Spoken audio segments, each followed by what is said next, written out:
Lumipas na ang ilang buwan at malapit na ang graduation namin ng third year of college. Kasalukuyan kaming nanditong apat sa field nagkwekwentuhan.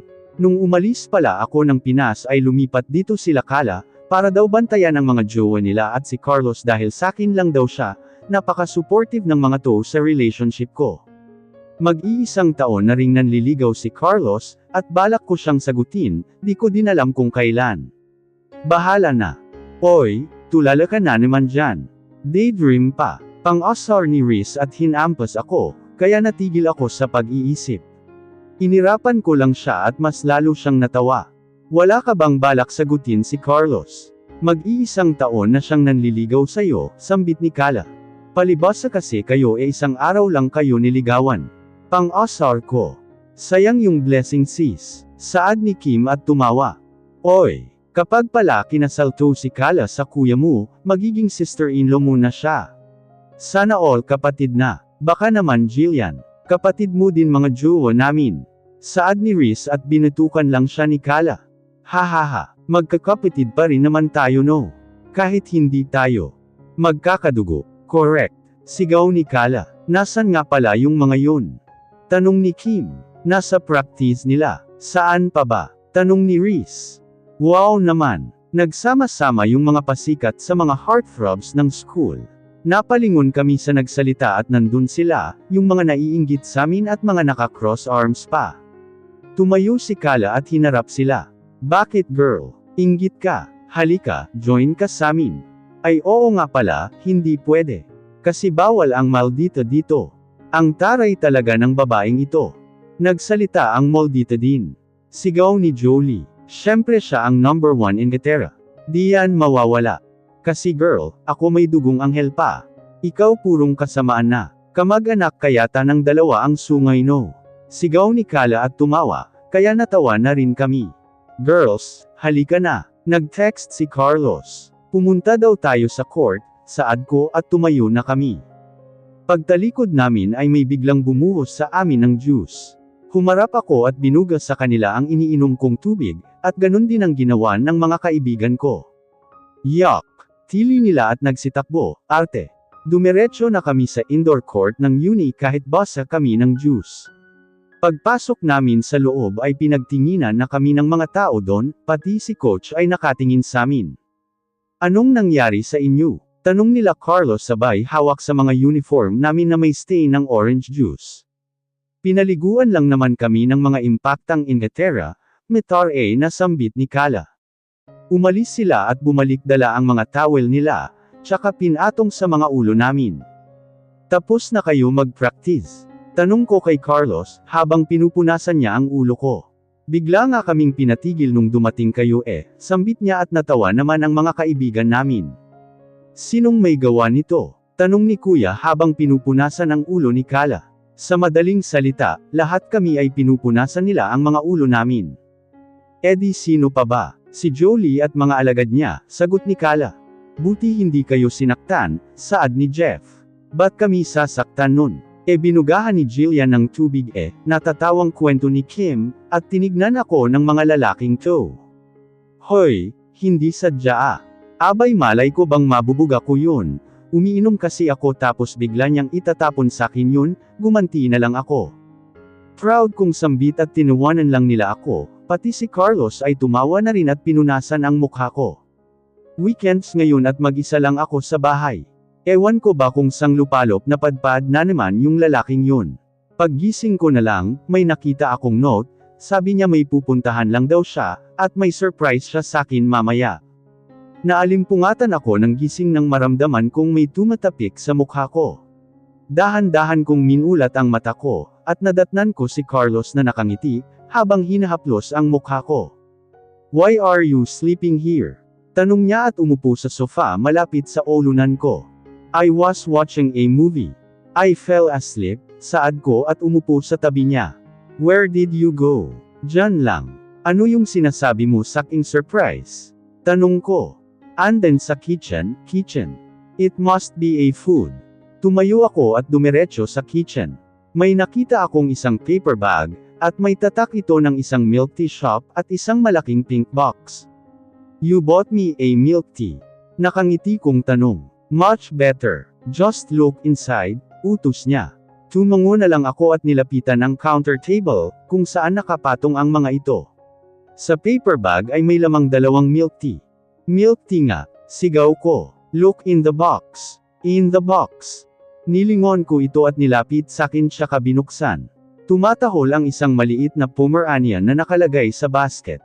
Oh, ang cute. Tili ko siya kabinuhat ang tuta at tumakbo papunta kay Carlos. Nakita ko siyang nakatayo doon, kaya dali-dali ko siyang niyakap. Thank you, hubby. Biglang sambit ko. Welcome baby. Saad niya at niyakap ako pabalik. Ilang buwan na ang lumipas at graduated na kami. Nag-iimpake ako ngayon dahil pupunta kami sa beach resort nila Carlos sa Batangas. Kasama namin ang mga kaibigan namin, at doon kami mag-celebrate ng graduation namin. Habang pabalik-balik ako sa closet ay may biglang kumatok. Pasok. Bukas yan. Saad ko at dumiretso ulit sa closet. Hi Bessie. Rinig kong sigaw nila. Lumabas ako ng walk-in closet, dala ang damit ko, at nakita ko sila. Napadpad kayo dito? Tanong ko at pinasok sa bag ang damit na dala ko. Wala lang. Di ka pa pala tapos mag-impake, sambit ni Reese. Di pa. Kayo. Kahapon pa, sunod-sunod nilang sagot. O edi tulungan niyo ako, utos ko at agad naman silang tumakbo papunta sa closet. Napanganga ako sa mga pinagkukuha nilang damit. Damit pa ba ang tawag niyo dyan? Tanong ko, paano ba naman kasi, puro maiiksi ang pinagkukuha nila. Tapos kumuha din ng swimsuit pero 2-piece. Ewan ko nga kung ba't may ganito ako sa damitan ko eh. Binili to ni mommy but I never wore them. Sige na, minsan lang naman eh. Pagmamaktol ni Kala. Fine. Kung di ko lang kayo kaibigan, binato ko na kayo sa ilog, sinaman nila ako ng tingin, pero agad din silang ngumiti, at isa-isang pinasok sa bag ko ang mga damit. 2 days later. Ngayon na ang alis namin at naghiwalay kami ng sasakyan. Kaming mga babae sa isang sasakyan, at silang mga lalaki sa ibang sasakyan. Baka mauna na kasi kami, dahil sila na daw ang bibili ng mga lulutuin, dahil nga si Carlos ang chef namin. Wala kaming kasamang tauhan ni Carlos, dahil si Kim naman ang nagmamaneho, habang ako ay nakaupo sa passenger seat, at yung dalawa naman ay nasa likod. Oy Kim, kabisado mo na ba yung daan papunta doon? Tanong ko. Oo naman, natatandaan ko pa, besides, may guide naman tayo eh. Saad niya at tinuro ang phone niya. Tumawa na lang kami at pinaandar na niya ang kotse. Few hours later, habang tahimik kami sa kotse, at patuloy lang siyang nagmamaneho, dahil walang traffic at walang kotse. Parang kami nga lang yung nandito eh. Pero okay na yun, at least makakarating kami agad sa Batangas. Kinuha ko muna ang juice bottle na nasa bag ko, at habang iniinom ko ito ay biglang pamreno si Kim, kaya natapon sa lap ko lahat ng juice, at sila Reese at Kala naman ay sumubsob sa likod, dahil mga tulog at di pa naka-seatbelt. Hala, basa na ko, sigaw ko. Buti nga sa'yo basa lang eh. Samin, nagising na nga, nontog pa. Reklamo ni Kala habang hinihimas ang ulo niya. Ano bang nangyari Kim? Tanong ni Reese. Kainis. May biglang humarang eh. Sambit niya at sabay-sabay kaming tumingin sa labas. Hinarangan kami ng itim na van, at kahit anong busina ang gawin ni Kim ay hindi sila umaalis doon. Teka nga lang. Sambit ni Kim at tinanggal ang seatbelt niya, tsaka bumaba. Nakita namin siyang lumapit dun sa pintuan ng driver, at kinatok niya ang bintana nito.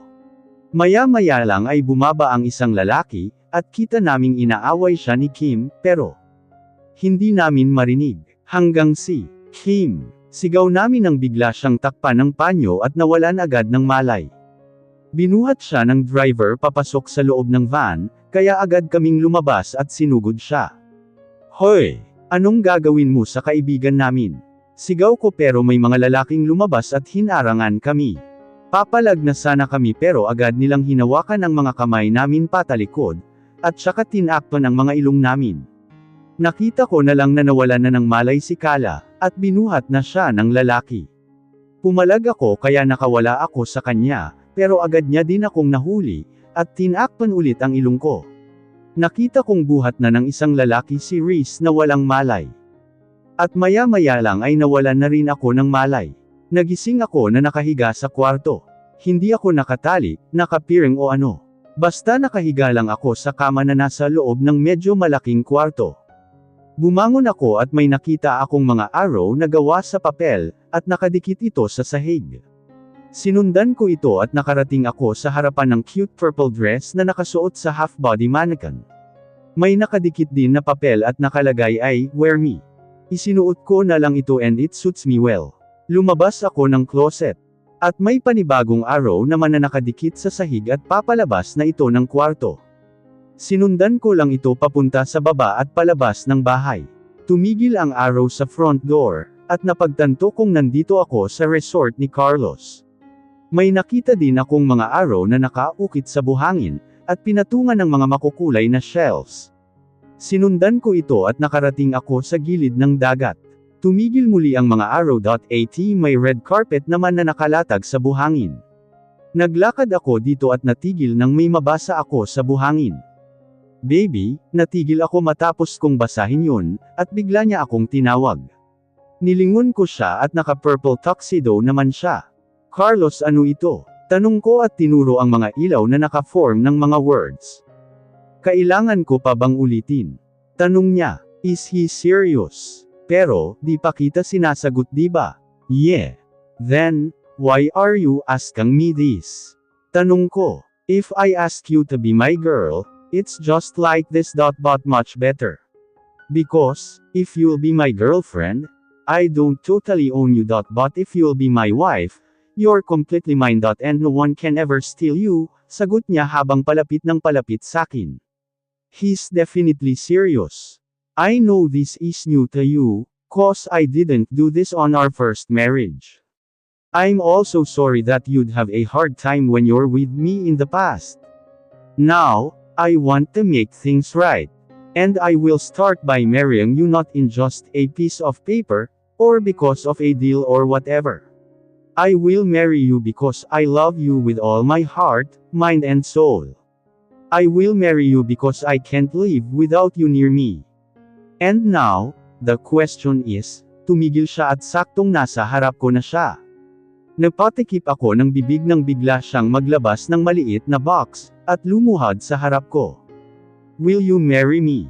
Kinagat ko ang ibaba kong labi at pinigilang umiyak. "Jillian." Inangat ko ang ulo ko para pigilan ang pagpatak ng luha ko. "Are you willing to say yes so we can start over?" Halata sa boses niya na nag-aalala siya sakaling umayaw ako. "Or no yes." Pagputol ko sa sasabihin niya. Napanganga naman siya pero agad ding napalitan ng napakalawak ng ngiti. Tumayo siya at sinuot sakin ang singsing, at saka ako niyakap, binuhat at pinaikot-ikot pa. "Thank you so much baby." Sambit niya at binaba ako. Kinabahan ako dun Akala ko aayaw ka, ngumiti lang ako at hinalikan siya sa labi na siya namang tinugunan ito. Wurinig kong hiyawan ng mga kaibigan namin habang nagpapalakpakan. "Kasalan na." Sigaw ng mga lalaki nang maghiwalay ang mga labi namin. Pinunasan ko ang luha ko at nilapitan naman kami ng mga kaibigan namin. "I'm getting married." Rinig kong sigaw ni Carlos, at niyakap ang mga kaibigan niya na todo support sa kanya. "Oh my gosh! Ikakasal na ako." Tili ko at niyakap ang mga kaibigan kong tumitili na din. Nandito kami ngayong dalawa nakaupo sa table, habang ang mga kaibigan namin ay iniwan kami para daw may privacy. "Bakit?" Nakangiti kong tanong nang mahuli ko siyang nakatingin sakin. "You're so beautiful in that dress," komento niya na ikinapula ng pisngi ko. "Thank you. By the way, you planned this." "Yep. Pati yung pag-kidnap samin." Tanong ko at tumungo siya. Agad kong hinampas ang braso niyang nakapatong sa lamesa, at siya naman tumawa. "What was that for?" Natatawa niyang sambit. Akala ko mapapahamak na kami. Inis kong sambit at ngumuso. "Didn't I told you that I will protect you and nothing bad will happen to you, as long as I'm alive?" Saad niya at tumayo tsaka lumapit sakin. Inilahad niya ang kamay niya, at tinanggap ko naman ito. Hinela niya ako patayo at dumiretso sa gilid ng dalampasigan. Magkahawak kamay kaming naglalakad at sobrang nakaka-relax dito. Mga ibon lang ang maririnig at hampas ng mga alon, at malamig pa ang hangin. "Why?" Tanong niya nang tumigil ako sa paglalakad. Can I have a request? Tanong ko. Sure. What is it? Can we do the wedding after we graduate? Medyo hindi naman siya sang-ayon, kaya mas lumapit ako sa kanya at niyakap siya sa baywang. Please. Pagmamakaawa ko at nagpuppy eyes pa, habang nakapatong ang baba ko sa dibdib niya, dahil nakatingala ako para lang magtama ang tingin namin. Ang tangkad naman kasi ng lalaking to. Hinawakan niya ako sa magkabilang pisngi tsaka pinagdikit ang mga labi namin. Alright, sambit niya nang maghiwalay ang mga labi namin. Yay! Thank you! Saad ko at niyakap siya. Pero unahin natin yung honeymoon, napalitan ng gulat ang masaya kong mukha. Bumitaw ako at hinarap siya na ngayon ay nakakagat sa ibabang labi niya, it's kinda seducing me. What? Come on? I badly want you pregnant? Saad niya at hinapit ako sa baywang ko, are you kidding me? Nope. Oh my gosh, he's serious. You like kids? Tanong ko. Yep, especially if it's my child, bulong niya. What? You want me pregnant? How am I supposed to finish college if I'm gonna be a mom? We can think of a solution, saad niya at hinalikan ako sa leeg. Teka Carlos, tsaka na, kapag kinasal na tayo, saad ko at pilit siyang patigilan sa paghalik sakin. No, I want it now, sambit niya at hindi ako tinigilan. Sige na Carlos, please. Tanog ko at inilayo niya ang mukha niya sakin. Fine, basta kapag kinasal tayo, bibigyan mo ako ng 12 anak, nakangisi niyang sambit at napanganga ako, what the? Be prepared baby, saad niya at sinara ang bibig ko tsaka ako iniwan doon. I hope he's kidding, bulong ko sa sarili ko. I'm not kidding. Sigaw niya habang naglalakad papalayo, lagot siya.